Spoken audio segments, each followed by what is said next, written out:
উত্তর চব্বিশ পরগনার খর্দার পর উত্তর চব্বিশ পরগনার দেগঙ্গার দিকে নজর রাখবো, কারণ স্কুলের জমিতে বাড়ি।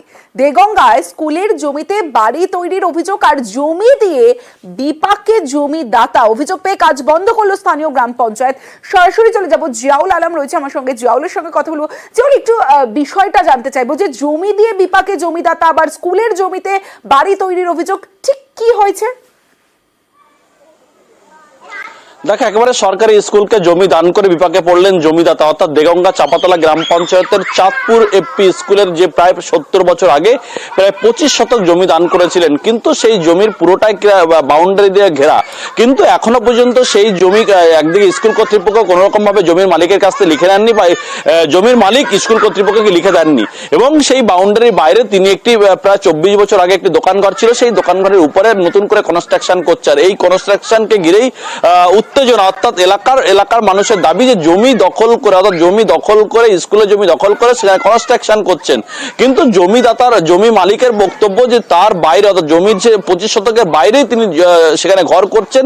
তা নিয়ে ইতিমধ্যে পঞ্চায়েতে অভিযোগ হয়েছে, পঞ্চায়েতের মধ্যে কাজ বন্ধ করে দিয়েছে এবং জমিদাতা এর কারণে বিপাকে পড়লেন। কিন্তু এলাকার মানুষের দাবি সবটাই হচ্ছে জমি স্কুলের ঘরের মধ্যেই, স্কুল জমির মধ্যেই তিনি এই জমির অর্থাৎ সেখানে বাড়ি করছেন, ফলে কাজ বন্ধ করে দিলেন। পঞ্চায়েতের অবশ্য দাবি যে না, এখানে জমির কোনো পারমিশন, অর্থাৎ এই যে স্কুল বাড়ি পাশে যে বাড়ি করছেন সেখানে কোনো পারমিশন নেয়নি পঞ্চায়েতের পক্ষ থেকে, তার জন্যই কাজ বন্ধ করে দিলেন। ফলে একদিকে পঞ্চায়েতের পক্ষ থেকে কাজ বন্ধ করে দিল, অন্যদিকে জমিদাতা তিনি কিন্তু বিপাকে পড়লেন। তখন জমি একসঙ্গে দান করলেন, পরবর্তীকালে তিনি সেই জমিতেই আবার সরকারিভাবে যেহেতু স্কুল বাড়ি হয়েছে সেখানে তিনি আর কোনো তার বৈধতা নাই, তিনি সেই কাজ বন্ধ করতে বাধ্য হলেন। ফলে ইতিমধ্যে প্রশাসন আধিকারিকরা সেখানে গেলেন এবং তদন্ত করে দেখছে জমির মালিকের যে কথা তিনি বলছেন সেটি সঠিক না, স্কুল কর্তৃপক্ষ যিনি বলছেন সেটা সঠিক। ফলে সব মিলে তদন্ত শুরু করেছে ইতিমধ্যে পঞ্চায়েত থেকে শুরু করে একাধিক দপ্তর। ধন্যবাদ জিয়াউল।